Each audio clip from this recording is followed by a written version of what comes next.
Hi friends, Casey in the kitchen, and today we are going to make some charcuterie. So I am making a charcuterie spread board for about 10 people today. So I'm going to kind of walk you through what I do and how I prep that, put it together, and the end presentation. So the first thing that I usually do is pick out, for 10 people, probably 3 to 4 different cheeses and 3 or so meats. So that's what I have today. 3 kinds of meat. I have a thin sliced pepperoni that I'm going to make into a pepperoni rose. And then I have a thin sliced salami that I'm going to make like a salami river with. And then I'm going to go ahead and slice up some beef summer sausage. Whatever kind of meat, dried meats you want, you can choose. So those are my 3 meats. And then my 4 cheeses that I got today were, one is a garlic and herb like spreadable cheese, so something that's nice and soft and can go on crackers. And then I also got a brie, which is also a soft cheese. I'm going to cut that into tiny little pie slices, and I'll show you how I line that up. I got some manchego cheese, which I love. Cut that up, and then I'll show you how I flip-flop them to make them really pretty. And lastly, a smoked cheddar cheese that I will probably break up or look like crumbles. So just different sizes, shapes, textures for those. So I'm gonna go ahead and get started on that. That's the first thing I usually set up with my board, even putting it on my board, and then everything else becomes filler. Any kind of veggies, crackers, crudités, something salty or vinegary. I've got lots of that too. So here we go.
Okay, so we have all of our meats and cheeses done, and now I'm going to move on to what I'm going to add in for my veggies on this tray.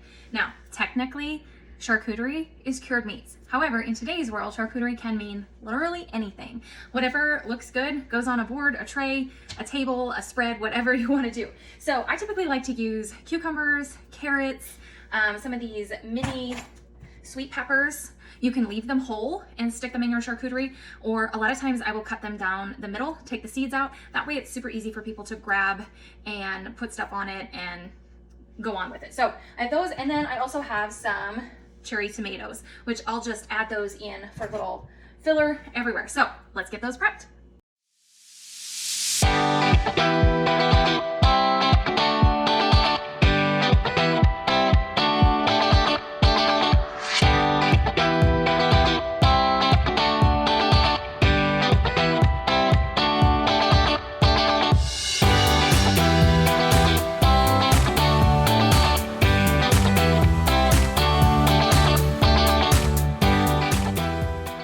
Next up, we have our fruits. So I am using strawberries, grapes, seedless, and blackberries. but literally whatever you want. I just don't like to use anything, I don't typically use things like pineapple, because if you cut it up and then the juices kind of get on everything. So these are great additions to any board. You can take the grapes off of the stem, or like I'm gonna do, you can cut little clusters, leave them on the stem so it's easier to place them and they're not rolling around everywhere. The strawberries you can leave whole. I'm gonna cut them in half and leave the stem on because it adds another dimension and another color. So here we go.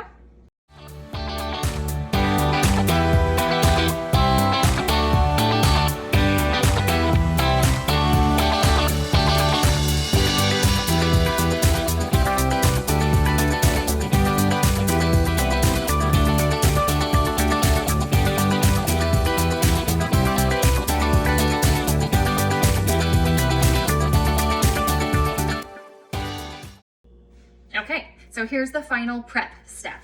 So we have our meats, our cheeses, our veggies, our fruits, whatever you're gonna put on there. Like I said, do whatever makes you happy. I'm gonna get my crackers. I think every board needs a little bit of something sweet, like a chocolate.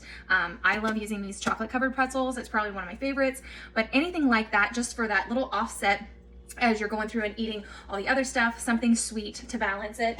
So I have those. I also have both black and green olives. I usually mix those together. The green olives are a little bit saltier, but the black olives bring in that nice palate cleanser. And then I have some pickles. Now, the pickles and the olives I typically put in a separate dish in the charcuterie, just so that it's not on everything else. I love using our prep bowls. That is my absolute favorite for this.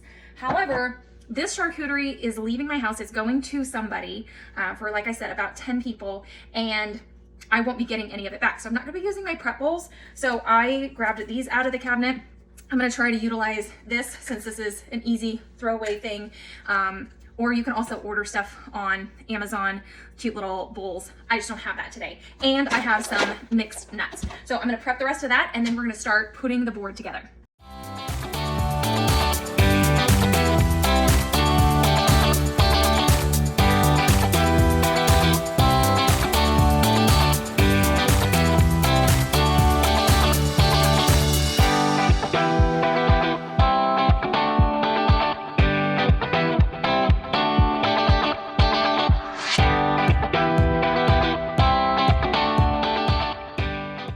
All the prep work is done. We are now ready to assemble the board, the spread, whatever you want to call it. So I would typically use something like one of these boards that I have. I also have some beautiful stoneware, depending on how much you're making. If I was making it for 10 people with this amount of food, I would probably use this one, and I have one that's a little bit smaller, so 2 of them for 10 people.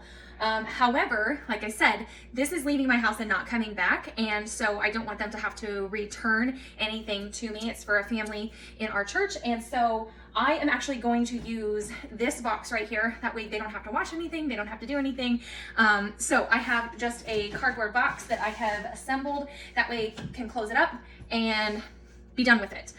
So I'm gonna go ahead and start assembling this. It's all about just putting different colors and textures in different spots. Move stuff around. Just because you place it once doesn't mean it's gonna stay there. Feel free to be creative with it, but don't overthink it. It's gonna look gorgeous, just do it.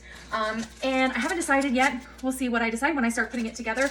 But if you are making something ahead of time and it's not gonna be eaten right away, you do wanna be careful with your crackers or anything like that. If you were using pretzels or anything, or bread, you don't want it to get soggy. So I may end up leaving these in the sleeve. We'll see when I start to put it together. I think they're gonna eat it tonight, so ready? Here we go.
Okay, I think we are all done. You saw me moving stuff around, making it fit, stuffing in little open spots. Here is the finished product. I did go ahead and leave these in their sleeve just so that if they're not gonna eat it tonight, they can take this out, refrigerate everything else.